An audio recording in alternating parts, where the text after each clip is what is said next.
Hey, what's up guys, Tony here, and here is the final Gran Turismo 5 Ford Mustang GT car build, and this one actually goes out to the Doobie FX. He sent me a message, actually it was on my profile, the channel page.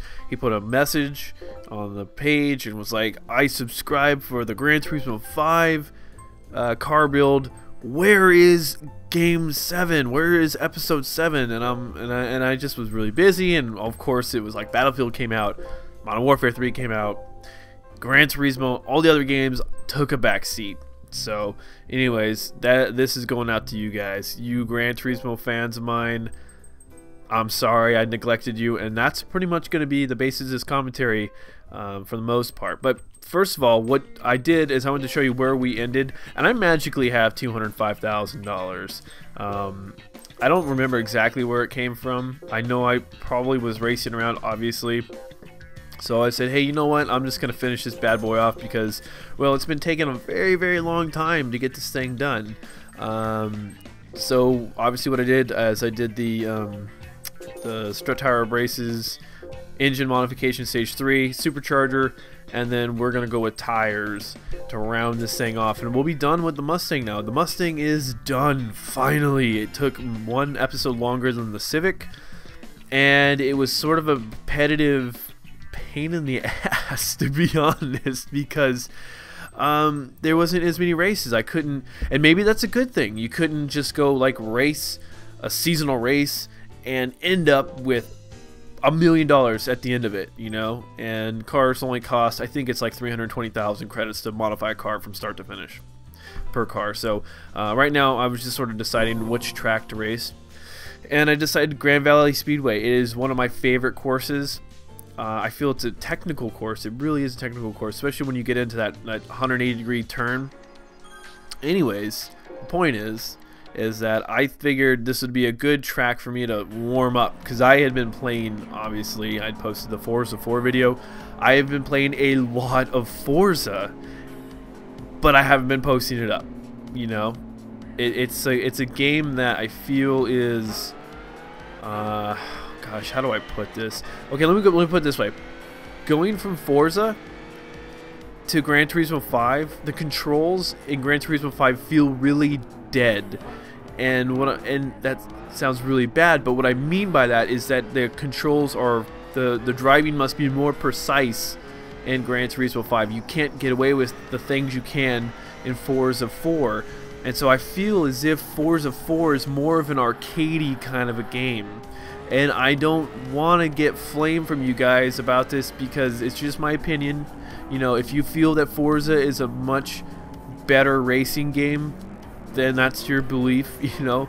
But I'm just saying, going back and forth from system to system and playing both games, it just feels like Forza is a little bit more arcadey, and that Gran Turismo requires a little bit more precision in your timing to hit these corners properly. And that the braking is just nuts too. I mean, it's just, I don't know, it's completely different. That's why I always say, like, you can't compare them. Anyways, the point of this commentary is, I don't know if you guys are subscribed to any of the other Yeousch directors, but there's a Yeousch director out there, Brite. He's a guy that I met at MLG Anaheim. You know, met him again in COD XP. Talked with him on the phone a couple of times. Cool dude. He is just totally down to earth. He's a PC gamer. He's not much of a console guy. I think he's got an Xbox, but he's a PC gamer. And he just put a video out tonight, and it hit home with me, because I know I did a video a while back where I was talking about how my channel at heart, I believe, is a Call of Duty channel and a first-person shooter channel, like a Battlefield, Call of Duty. However, what has gotten me to the place where I am now is not Call of Duty, is not Battlefield, is not first-person shooters. It's sports games like Gran Turismo 5, MLB 11, The Show, Madden, now hockey, you know. And it's those games that have gotten me to where I am today, and I have been neglecting the audience and the games themselves. I actually popped in MLB 11. It had been 2 months, almost 2 months, since I played that game last. I'm like, what? No way.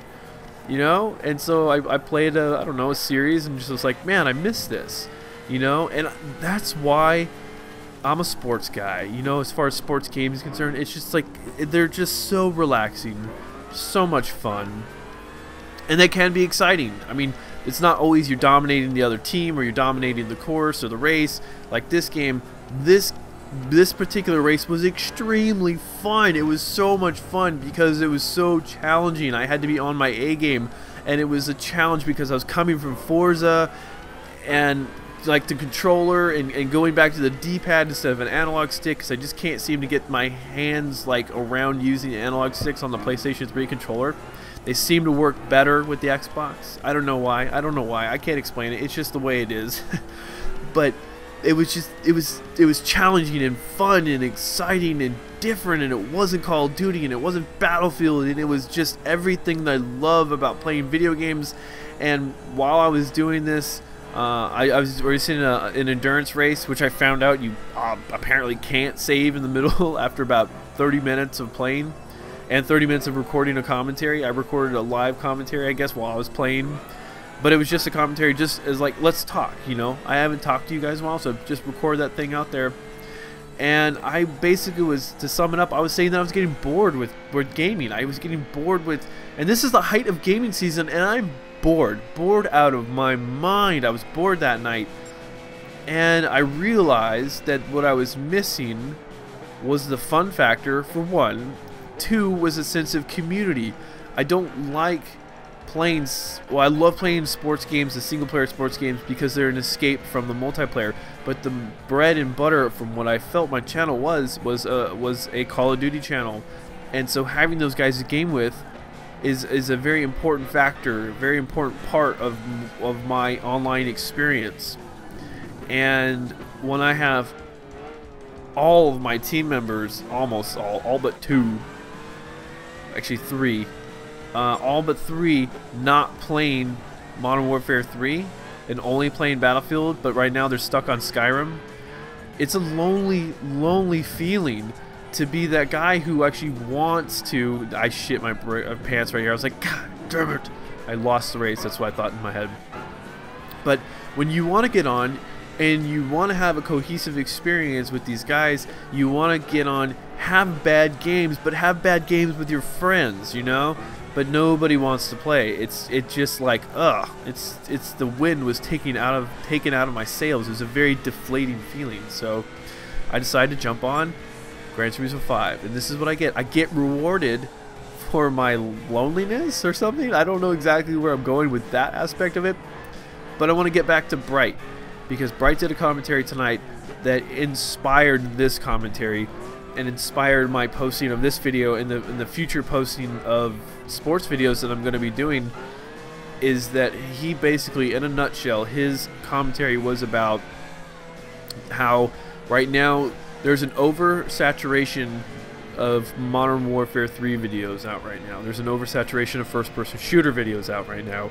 And that we as gamers, and he emphasizes gamers, and he even defines, hey, I'm calling you gamers, not first-person shooters or Modern Warfare players, because we're gamers. We all play different games besides first-person shooters.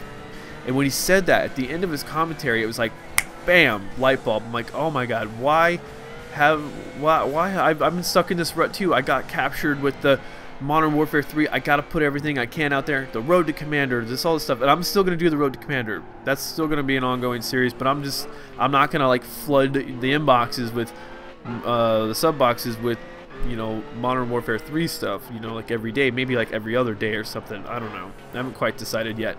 But I want to get back to this stuff. This is the stuff that, although at times it can feel lonely if you're not playing multiplayer, but it is a lot of fun. So Brite, dude, thank you for the, I don't know, a kick in the pants. Actually, it was a light bulb moment for me. You know, he told me he watched my my MLB videos when I met him. He went and checked them out after MLG Anaheim, and then he talked to me about it at COD XP. He goes, those are really good, and nobody's doing them like you're doing them. Keep doing that. And I know it's the off season, so but there are some things I can talk about. So I'm gonna jump back in there. I'm gonna do some more Scott McLean MLB videos. So those guys, for you guys who have been waiting for them, they're gonna be coming, and I promise. And I'm gonna try not to get as distracted. I mean, school's a big distraction. That's another big factor why I haven't been doing this. But anyways, yeah, I just want to say that. And lastly, as I got one more lap, so I've got about 2 minutes left to speak here. Something I had talked about with my buddies, and I want to bring up with you guys, is I want to do some sort of like a career, not like a career, like a series, not series. God, how do I want to put this? A season, like a racing season. I want to know if there are at least 12 people out there who are interested in getting into a season. What we're gonna do is you jump online, say like, I don't know, Friday night, and we'll race. I don't know, we'll do like warm-ups for like a half hour, and basically what it is we'll do a randomly generated track, practice on it for about a half hour. We'll all have the same car, and we'll do a season with points. And so basically we'll run like, I don't know, 15 or 16 weeks, and you know, whoever ends up with the most points at the end of the season wins. And what do they win? I don't know, I haven't thought about it just yet, but it would just be kind of something fun to do, is to have sort of like an actual racing season, you know, a league, if you will. I don't know what else to call it, but if you guys are interested, please let me know in the comment section, or through Twitter or Facebook that I don't ever use, but I have it, or message me directly. I really would love to know who is actually interested in that, and we'll schedule out times, and I'll really get serious with guys like Jason and Tan, who we all sat around thinking about this idea, and I just haven't got a chance to really try to implement it. It might be tough for me just because of the fact that I will be leaving in December for 3 weeks, so I would miss 3 weeks of a season if I jumped into that. So I don't know how that would exactly work out, but let me know if you guys really want to put this together. Let's do it. I'm excited. I want to get in. It's fun jumping online and playing with some of these cars, especially some of the cars that came out with the DLC. I haven't got it yet. Check this out. Look at that. Oh yeah, passing the S2000 by. That was exciting. I was totally stoked. But anyways, guys, that is the last episode for the Ford Mustang GT car build. Thanks for watching. Thanks for subscribing, and I'll talk to you later.